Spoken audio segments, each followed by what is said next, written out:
Hello once again to all you Tea Time and Terrapins out there. End of an era today. I'm Mel and I'm joined by Katherine, as usual.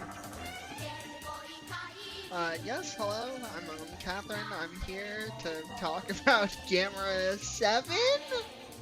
Yeah, it's July. That's the 7th Yeah, month. really. That's true. We're halfway through the series and only now leaving the 70s. Yup. Though, honestly, after our last, 3 months of podcasting, I'm starting to suspect that it may in fact be a good thing that they took a couple decades off from making these. Well, the next one's the 80 in 1980, so, not too big of a gap, but... Oh, is it the one after that where they take a break? Or... No, there's a gap now. Like, this is 71, and the next one's 80. Right, sorry, I must have thought this was 79 because I'm a Gundam head, and if I see a... No.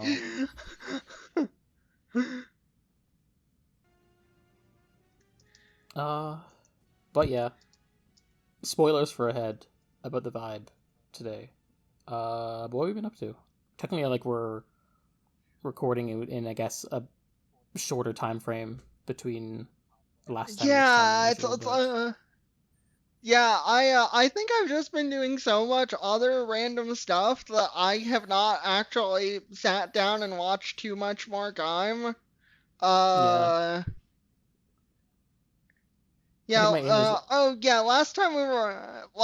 time we recorded was right before G-Quack set out.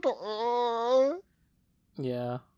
That's been done for a while now. You can go listen to the spoiler cast we did on Detour Hori. Which was an interesting one, because, 1 out of 3 of us liked the show.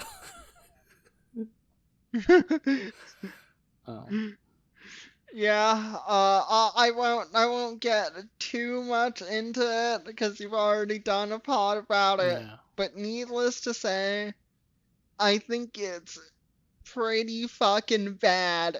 Yeah. It's bleak. It's fucking bleak. I think it might be the worst thing in Gundam, that is not Seed or Origin. Yeah. I mean, I don't know where I'd rank it, but it's definitely low. Did you listen to this podcast? I'm just curious if you heard my opinions already or not. Sorry, it's one of those things where I've been meaning to get to it, but I've not actually gotten to it yet. That's fine. I think after the show finished, I just kind of wanted to forget that it happened. Yeah. Yeah, I mean, that's fine. It's definitely a case where I was like, I need this out of my system immediately once the show ends, and then I will not think about it anymore. Yeah, it's, at least the beauty of Gundam is that theoretically, the next one can always be good. In this economy, who knows? Yeah, yes. No, theoretically. Yeah. Yeah, I mean, have you been up to much else, I guess, besides Gundam? Because I haven't been up to really anything besides horses, because the vibe's been off. Yeah, yeah. I was gonna say it's a shame that you used the Goo Goo Babies title for the last main pod episode, because you could probably make a few Goo Goo Babies jokes with this one. With a Uh, with Gamera 7. oh yeah, yeah.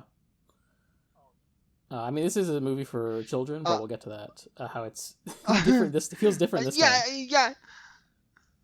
Yes. See, as I was watching this, I was mostly pretty bored. We'll get into it, but I was thinking, oh, the protagonists for this are like really young, even Yeah, by Gamera movie protagonist standards. I was like, oh, yeah, we could yeah, do a Goo Goo Babies joke, and then I was like, oh, they just did one. yeah. The timing. Um, Yeah. I do have Horses downloaded. I haven't started it yet, but it's on my Steam. I don't really use my cell phone for much aside from like occasionally browsing Discord for 10 minutes before I sleep. yeah. Um, This game's been but licking it's my on phone. there. It's um yeah, otherwise, mostly not too much. I know it's not what I know it's not what people are here for, but I can give my Yuri manga recommendation of the month if we want this to be a thing I do. Go for it. Uh, all of you should read The Summer You Were There. It's really good. The last volume made me cry so much that I sort of just like physically felt like shit for maybe 3 hours after finishing it. Mm, I guess that's a sign of quality question mark. I don't Yeah, knowledgeable in these yeah, things, yeah. so Um. Otherwise, I'm probably gonna start reading Vinland Saga soon because I okay. think the last chapter for that comes out next month. This month actually. It's I think it's the Oh, 25th. Don't quote me on that. But Vinland Saga's always been one of those things where it's like, oh, this looks really cool, but I'm just gonna wait till it's done. yeah. I've And seen. now it's like functionally done. So Yeah, yeah. I've seen season one of the anime, and that's it, really. uh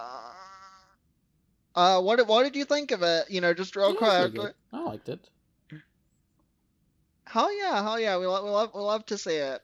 Next month I will report back. I can't promise I'll have read all 220 chapters in a month, especially because I have a friend visiting for like 6 days soon. But I'll Right. report back with whatever I've read, and I'll let you know if I think it's any good. Nice.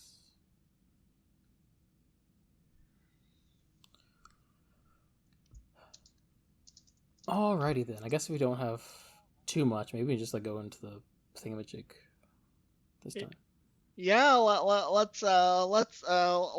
let me just very quickly skim my Blue Sky Media thread and see if there's anything else people would be interested in hearing me talk about. No, it's been a slow couple of weeks, in part because of this fucking heat wave that is also going on Yeah. right now. Yeah, it's a little too warm. Yeah, exactly. Yeah, I think we can just hop into it. We'll do a Alright. longer pre-pod next time or something. Yeah.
All right. Well, in that case, Okay. we'll get into the production. Woo! It's on fire this time too.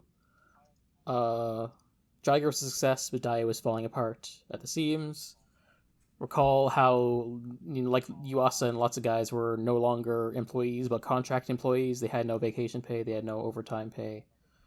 Uh, and everyone was worried about their jobs because Dai was on the verge of bankruptcy. That same year, Shintaro Katsu, star of Dai's prolific Zatoichi series, moved to Toho, which I'm sure is a good sign. Production of the film kept getting pushed back. I guess for financial reasons. It seems like it maybe initially because of Jiger. I'm getting a bit conflicted information when I did research, but it seems like at least maybe initially they got, because of Jiger's success, they got more of a budget, but then it got getting slashed and slashed and slashed until they had like basically nothing by the end. Because things were that bad. Yuasa was definitely pushed to his limits. Remember last time there was a hemorrhage thing, and someone died. Yeah. The studio's falling apart. It's not good, etc. And maybe some of that mess reflects in the movie itself a bit. A large consequence of this is that most of the movie was filmed on location at SeaWorld. They did make a miniature set for SeaWorld as well, but it was a bit constrained despite how big and impressive it was. It was like, oh, they had to use a smaller soundstage, so it was kind of cramped. And also, the SeaWorld guys were like, yeah, you're not allowed to break this set once again. At some point, they should probably like stop putting landmarks into the movies so they can't actually break them. Yeah. And I honestly, when you put it like that, I think that might have something to do. I think the ones where they have unbreakable landmarks feel sort of lifeless. Yeah. They did a lot of this Or movie needs a lot it of contributes. yeah. It contributes to the sense of lifelessness. It's not like the only thing, but I think it's something that like your brain will notice. Yeah.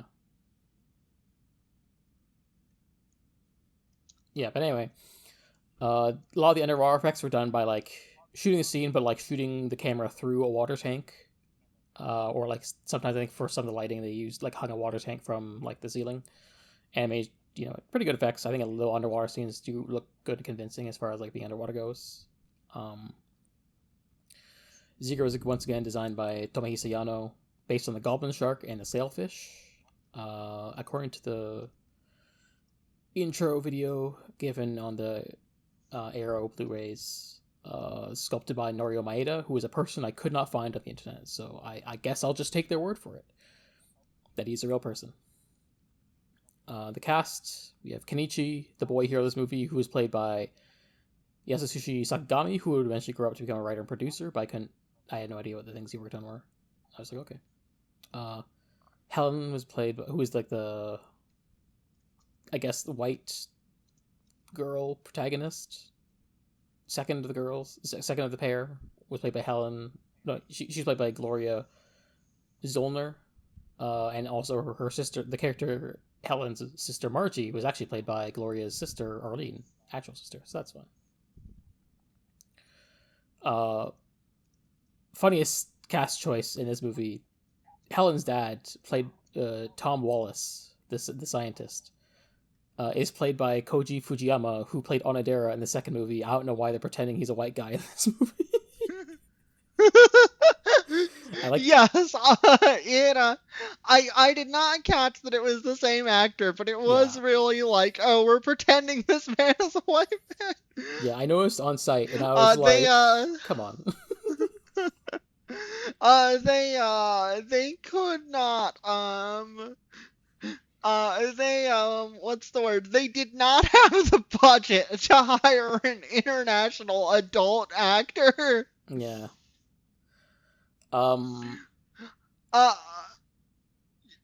If the like main boy of this grew up to be a like writer and director, I'm just gonna headcanon until I have proof otherwise that he's a writer and director for Tokyo stuff. Yeah, I think he's mostly doing drama stuff, to be honest, but I could be wrong. Okay. I don't. There was a bunch of other like small characters who were previously had roles in previous movies, but I didn't care enough this time to actually get their names. But I did notice, the weird old man we get in this movie for like one scene was played by the same guy who played the Inuit chief in the first movie, so that's fun. Anyway, Dai tried to make itself survive by collaborating with Nikatsu, but was a bit too late for that. In the context of declining movie audiences because of the television boom, and also Masaichi Nagata, the president's own frivolous spending, poor financial decisions, the company declared bankruptcy in that same year, 1971. Yuasa was already planning the next movie, Gamera versus the Two-Headed Monster W, but this was dashed by the studio folding.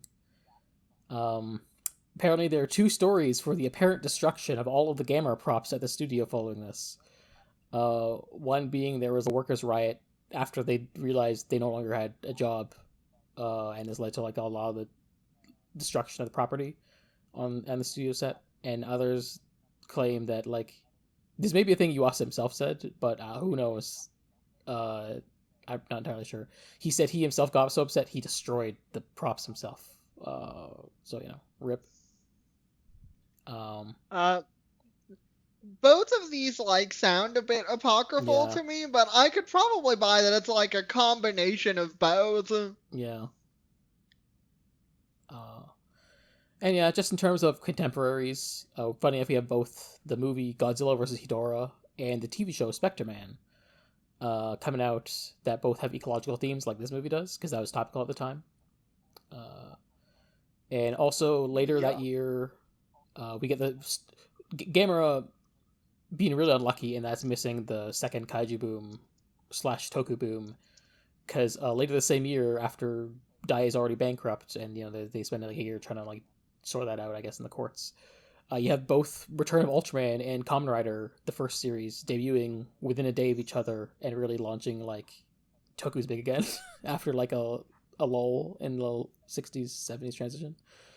And so Gamera's gonna miss that boat, unfortunately. But it's a Kamen Rider exists now, so that's fun.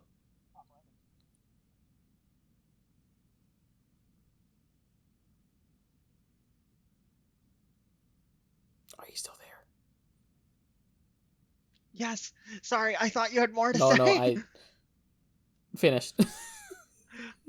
Yeah. Okay. Yeah. Okay. I was like, okay. So I'm like, okay. So for some reason I stupidly thought that I was like, she's gonna like tell more about how like it like leads up into them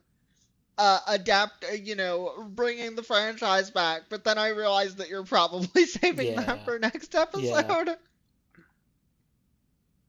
For now, Gamera is just dead. Yeah. Anyway, yeah, so this is the final episode of the pod, of course, because he never comes back. He never comes back. But yeah. I got a summary poem once again.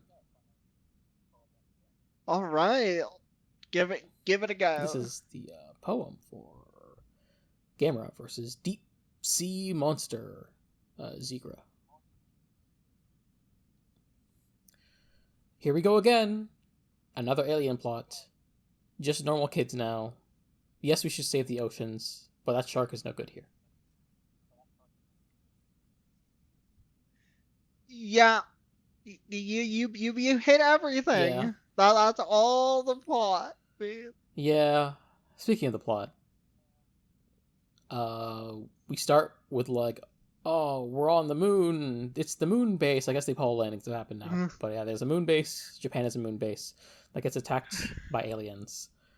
And then cut to SeaWorld because the protagonists are kids whose parents work at SeaWorld and also they live there.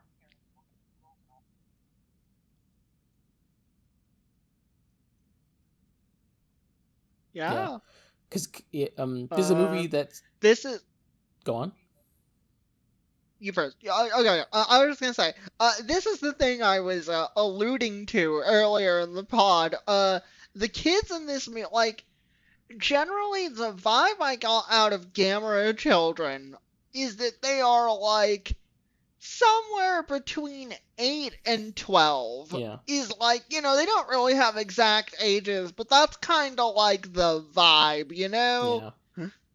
Uh, the children in this movie are like 5 or like 4 even. Yeah, these kids are maybe a bit more defined relative to the previous kids in that they stand out, but the reason they stand out is because they're like more like really young kids who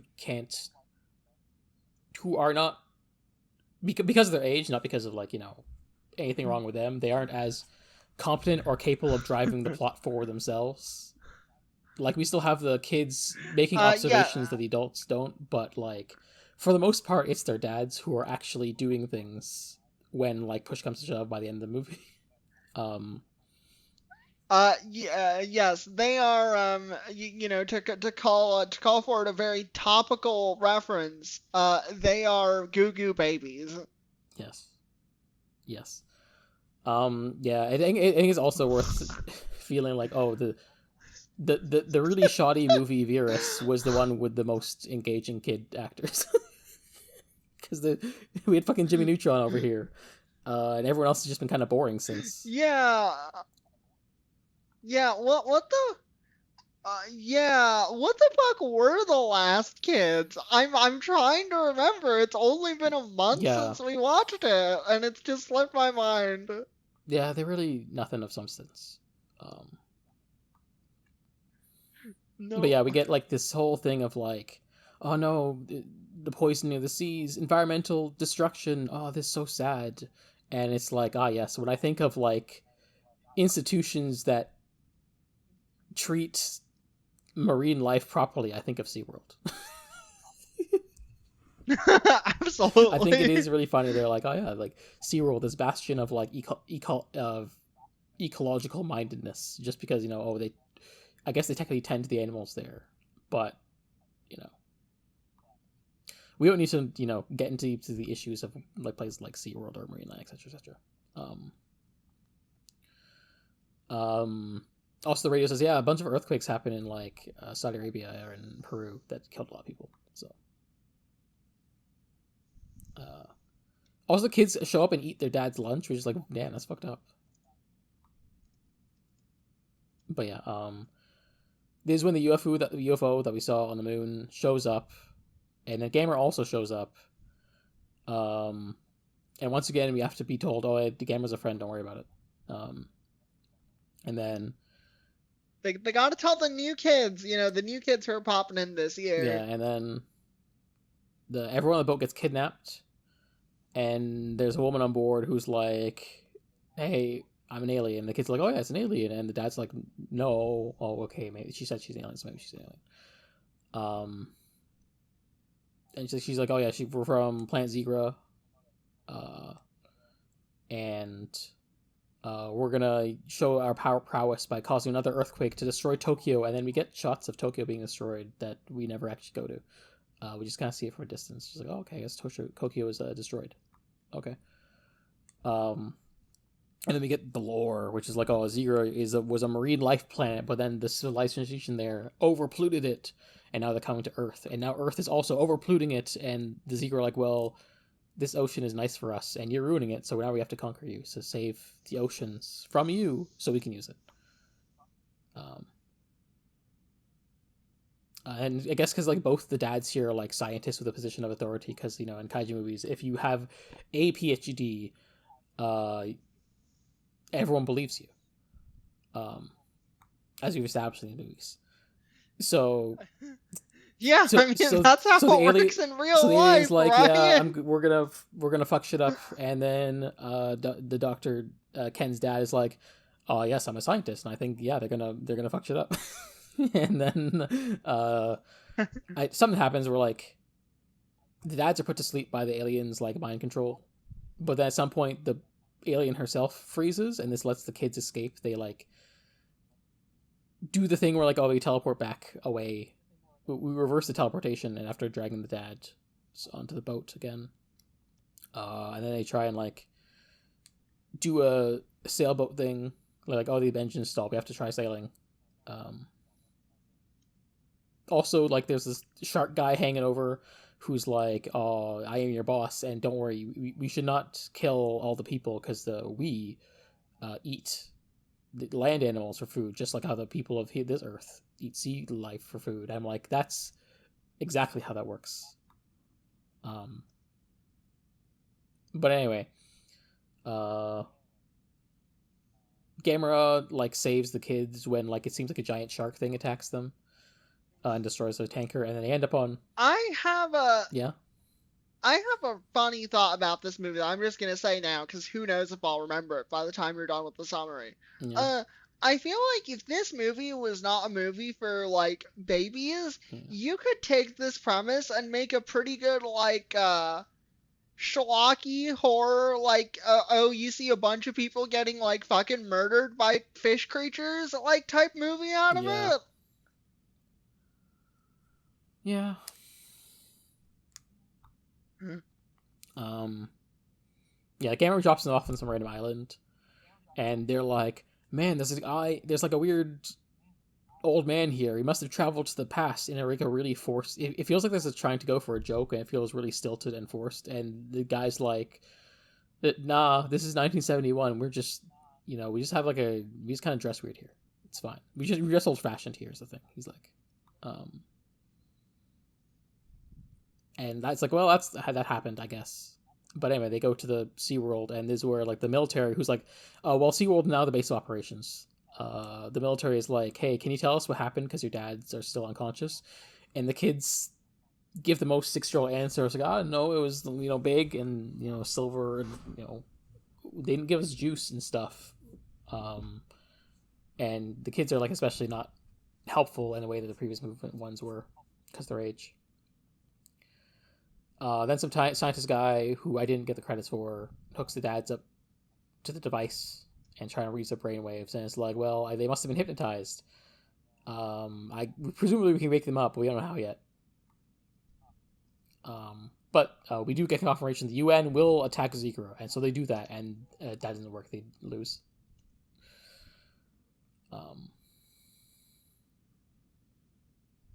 And then I think we get like maybe one of the high points of the movie for me, just because it's like different, is like the alien woman comes aboard and like disguises herself as like a one of the she catches some women who are like out at the beach swimming, and she like basically she like changes she brainwashes them and like steals one of their swimsuits to go into the city kind of thing.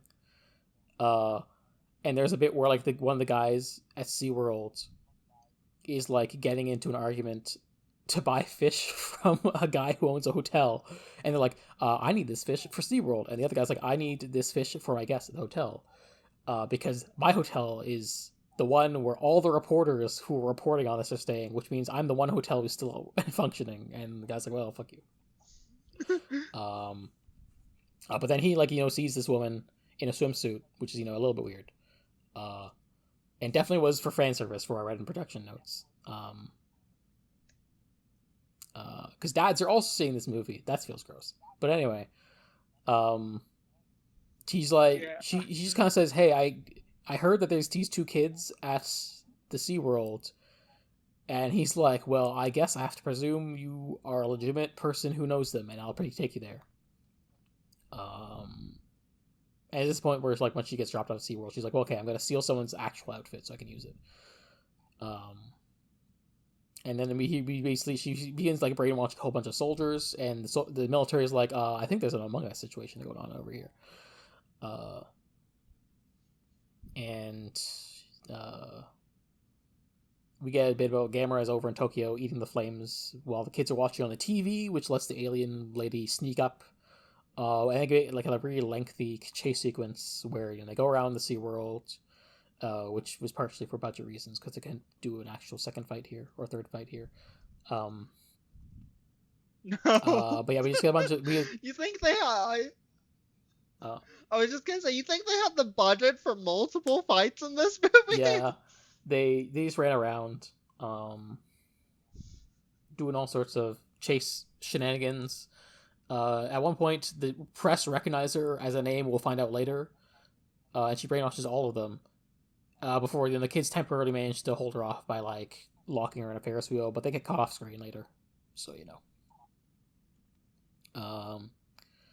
Gamera, then I guess taking care of stuff in Tokyo, blows up the UFO by throwing a rock at it, and then Zigra pops out and they get in a fight. Briefly have a fight. I think Gamera like briefly suplexes Zigra on land, but Zigra eventually wins by beaming Gamera. So Zigra just gives a big ass speech. And he's like, "Well, now my UFO's gone, so I'm stuck here, and also I'm giant now because of the difference in water pressure. And so I will take over the world. I'll turn you into my food, and then as punishment for the oceans." Eventually, the kids get caught. Or the chase continues, and the fish guy is like, "So there was supposed to be a guide here, right?" And the mom's like, "No, there wasn't. What?" But more importantly, he uses his like. They notice a lot of the soldiers who are brainwashed intuitively know not to walk into walls. I mean, so he's like, "Oh, they have Zigra changed their brain from human brains to like dolphin brains because they're using sonar to not avoid the walls, or something." And so the professor's like, "Oh, okay, I'll just blast them with loud sound and that'll work and free them," and it does work. And that just kind of leads to like eventually, the lady has caught the kids and she's gonna feed them to the orcas ? But then they blast her with sound and then she's like back to normal because she was also a human kidnapped. She was actually Chikako Sugawara, an astronaut from the moon who was kidnapped. Yeah, I don't know. It is really funny to me how whenever I feel like this is the second or third movie where they've played with the like oh, why can this alien speak Japanese? Turns out it's a brainwashed Japanese person. Yeah. We have. I think. Speaking of things, we have two. Oh, go on. Oh yeah, I was gonna say. I think it was Gamera. I think it was Guiron that had the last time they did this. Maybe in Virus. Yeah, no, I think you're right. I think you're right. It was Virus. Because Virus is when we first had the aliens. So. Yeah. I hate how these all blend together a little bit. I think that's a bad sign. Yeah, all these are kind of like the same movie after a certain point when they start being only aliens. It kind of, weirdly enough, makes me appreciate Virus more, despite it being like a fucking duct tape together mess.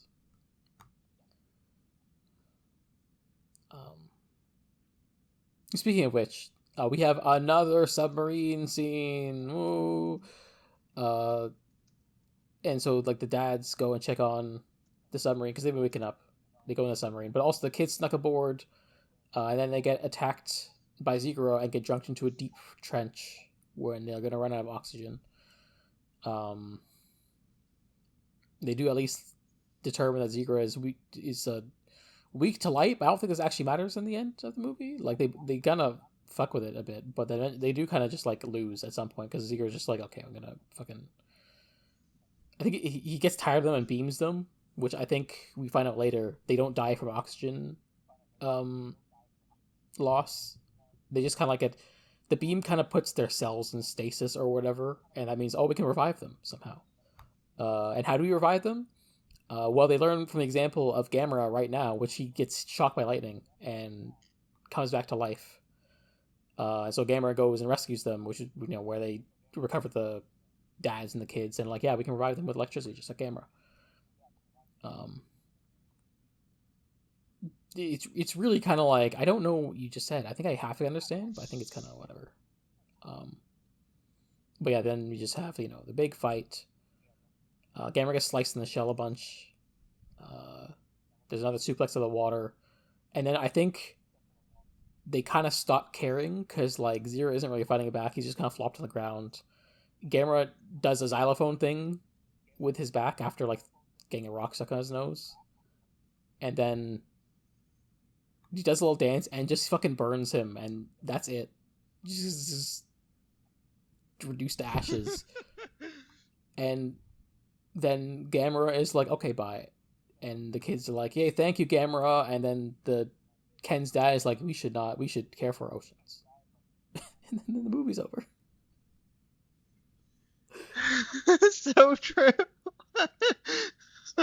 Yeah. One thing is like when they really started putting these things into like a production, like a real ass production line, you could feel it doesn't really feel like they have endings anymore. Yeah, like I think the movie that yeah, the early movies definitely had more endings. Like, the first movie was kind of wild because it was like, yeah, they just kind of like put him on a rocket and then the movie's done. Launch Gamera. And then the second one, it ends like a little bit abruptly because Gamer again, like he wins and he leaves. But at least we have, I guess, because it's more of like an adult movie, we have like protagonists being like, "Damn, I'm contemplating the darkness in human people's hearts" as the movie ends, and there is like a conclusion, and I think like Gauss even then it was like sort of like there's a bit of like, oh, Gamera wins and then he like discards the body in like the volcano in a way that's kind of like really like adds some oomph to it, whereas these other movies like, oh, he won and he leaves, bye. So yeah, it's just kind of,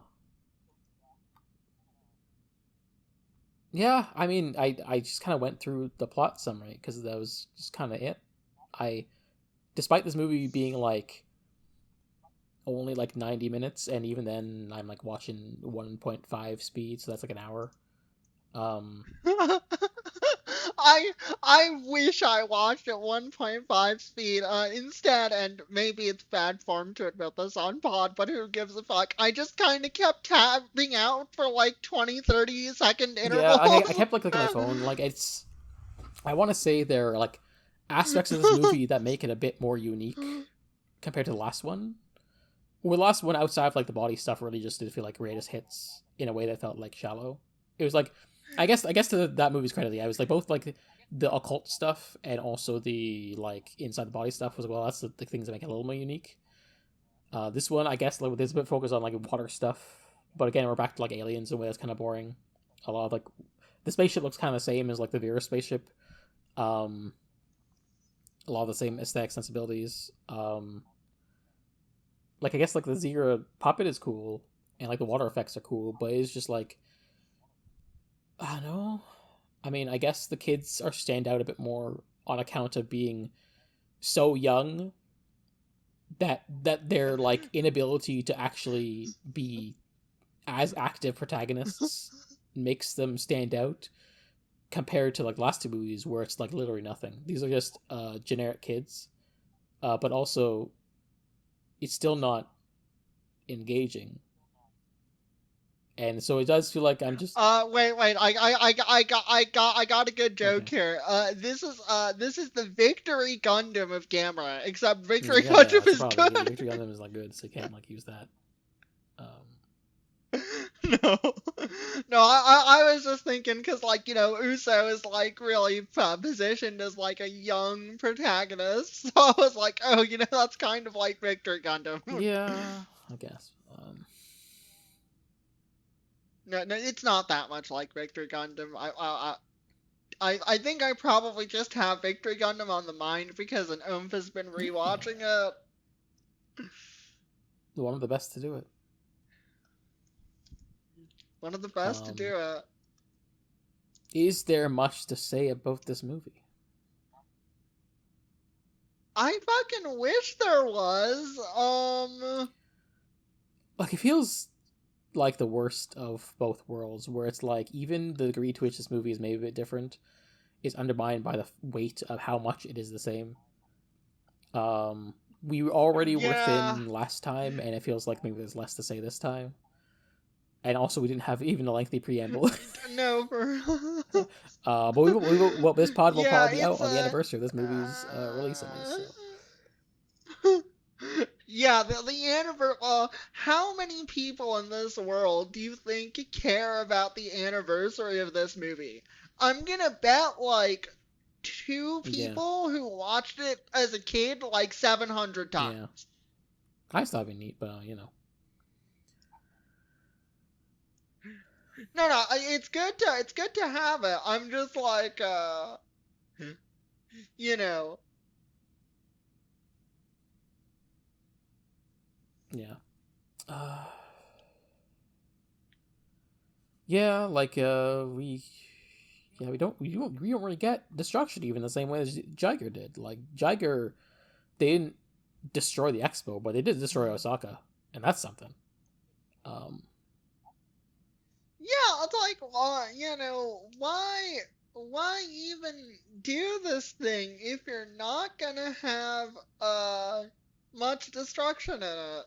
it feels also like the thing where it's like maybe if this movie had more budget, they could have a second miniature set where they could have destroyed something, but they didn't. So they only had the one SeaWorld miniature set, which they couldn't destroy. Uh, and like budget constraints for some reason, like this movie, our filming location is SeaWorld and like nowhere else, and like we get a few shots of like a place like there's a part of the dock. I think I read in the production that like there's like a subway station where that's where the evacuation was filmed, because like, oh yeah, that's like the one near us, so we'll film there, kind of thing. But like other than that, it's all basically the majority of this movie is at SeaWorld, like 80% of it. And it's just wouldn't surprise me if as well like the spaceship was just a reused one from a previous movie, just because of budget. I'm just like, I do remember vaguely hearing that the next movie is like infamous for its use of stock footage. I mean, we'll get to that. We'll see you next time. We will judge the movie on its merits when we get to it. Yes, I'm just like you can feel the production Yeah, it's while like, I mean, you also obviously cared slash I have a job to do, but also, uh, I, yeah, I'm not surprised this is a movie that comes out like a couple months before the studio goes bankrupt. you know. Yeah, maybe not the height of kaiju cinema. Yeah. Unfortunately, I never like because I've been busy. I've been able to really do the deep dive on like um more of the details of why things went bankrupt, but also I guess I got the gist of it. Just like, oh yeah, the skeevy president, just spent a lot of money on a bunch of stuff because he was like that kind of guy. And I'm like, well, I go check episode 0. I'm like, well, of course he did. That was like the one. That was my biggest takeaway from that. It's like, oh, of course he's the guy who like spends the company in the ground and also treats his employees like shit.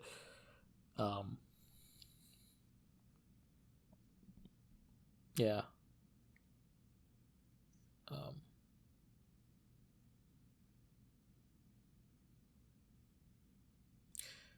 I do hope that the next movie, regardless of its content, is a fun and at least different watch to account for the fact there's like a 9-year gap.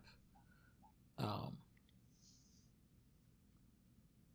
Even if it'll also be followed by another 15-year gap. I have heard good things about the Heisei era Gamera Yeah, I mean trilogy. Like those are I the know a ones that lot people of like. So yeah, those are the ones that people like swear by. so yeah, we're ending. This is the end of one era, and then next month will be the definitive end of the Showa era. Because then that movie next month is also lumped in with these ones as part of the Showa era, even though it's obviously like production wise there's distance. But then I guess September will be we got the alleged bangers for the rest of the stretch. So Yeah.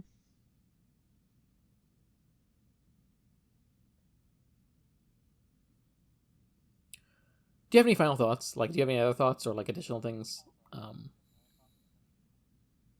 No, I'm really sorry. I wish I Yeah, did because I feel like it's like the first two episodes of Pod were great. We had a lot of energy going, and like you actually sold me on Gamera yeah, versus yeah. I Baragon. mean, it is. And then episodes the 3 and 4 were like, okay, we're starting to like to settle into formula, but Yeah, like there's there's still still like like plenty fun to say stuff to about talk Gyaos, for about. instance. Like, there's a reason that one gets held up a bunch, even if it's also like Yeah, But yeah, and then these last 2 or 3 months have definitely been a bit of a low point.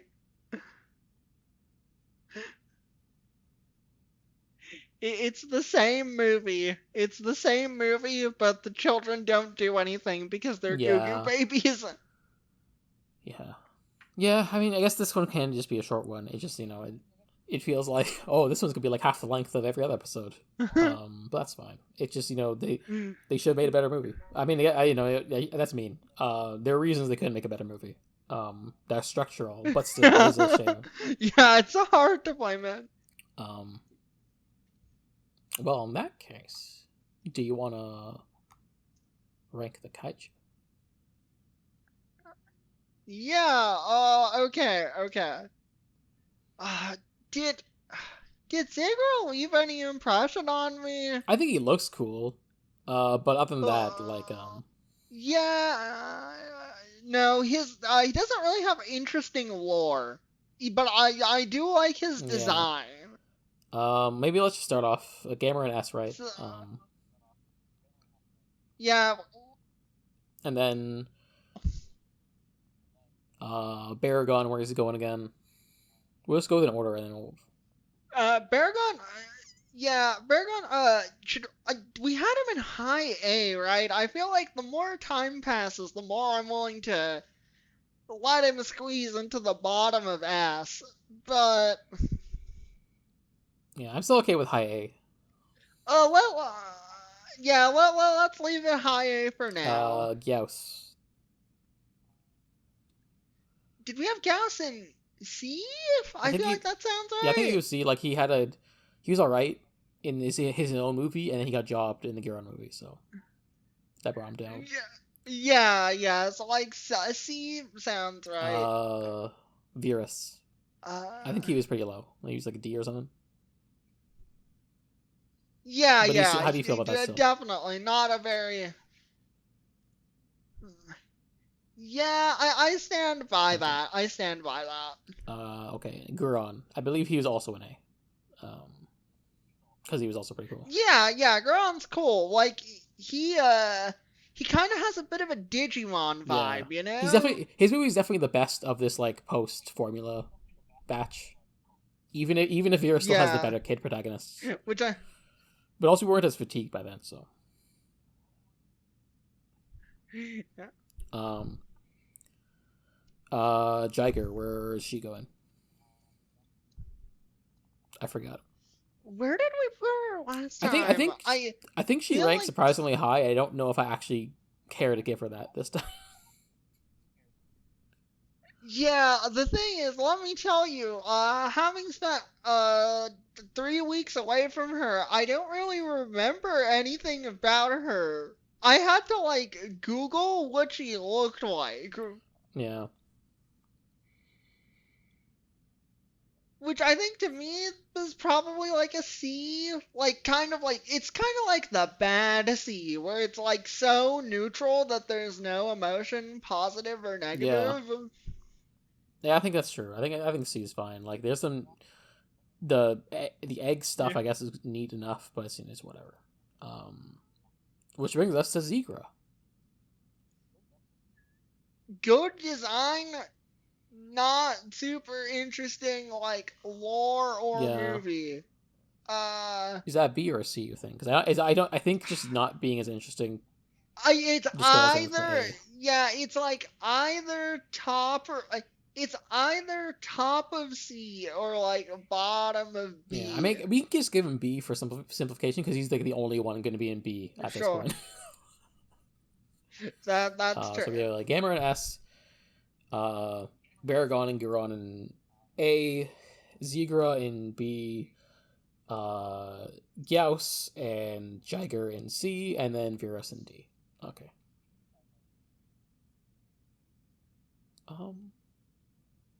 Yeah, that Yeah, sounds I guess right. we'll see how the future goes. Yeah. All right. Let's take it out of the podcast. You give your plugs. Okay, I'm Kimi Katherine on Blue Sky. Um, and also I'm mismatchedwings .itch.io. You can find my singular at the moment visual novel uh over there. If you're into like romantic dramas, you know, I would recommend it. I think it's good. Um, those are my plugs. You can follow me at Crones on Twitter and Blue Sky. Usually, don't worry if it's not the account's not there for a moment, but you know it's weird. I guess people have not been sending Gamera emails, but you can send them to ultraqpod@gmail.com. I think the same day this will be out, presumably there's also going to be a Golden Cameo pod, so look forward to that. If not, it's like within a similar time frame. And also, I think this week, like, you know, tomorrow we're going to be recording the first Skipping the Queue on the new season that just started, Ultra and Omega, available on YouTube. First 2 episodes. Oh, exciting! Looking so far, you know, not to you know spoil pod that I'm recording tomorrow that you'll hear probably before this one, but first impressions pretty good. We'll see if a Fell For It Again award happens, but for now, well, yeah, it's promising. And yeah, that's I guess other than that, we've just finished our sort of like 2 standalones gap in between the last season we just finished, Ultraman Leo, a couple weeks back, and next season we're about to start in a couple weeks. Ultraman 80, which funny enough maps on to around where the next Gamer pod will be, so that's fun. So yeah, exciting times ahead. We're like somehow funny enough, both this pod and the main pod we're breaking out of the 70s, and that's gonna be fun and interesting. Exciting. And we're now fully on the downward slope, barreling towards the end of Gamera, because now we have less movies ahead of us than behind us. Yeah, just like the year. Oh God, where's 2025 gone? Yeah. Yeah. Simply gonna choose not to think about. Simply gonna choose not to think about those. Yeah. I don't know what makes me feel worse, the fact that like 2025 is like half over, or the fact that the 2020s are half over. Yeah, don't fucking say that again. Like, I'm gonna. I don't like to think about blank that information. I don't like to think about 2020 as being 5 years ago. I feel like that's fake to me. Like 2019 was a decade ago. We're not gonna think about in my head, 2019 is a decade ago, and 2020 is like 2 years ago. No, I think that's the vibe that most people have. But I'm going to choose to simply not ruminate on this. I'd like sit for a bit when like they were like, so I think it was like a thing. It was like, oh, we have announced the game of the decade, and no, it was the game of the century, and I'm like, the century is only 25% through, and then I had to sit with that. I was like, the century is 25% done. The century is 25% done.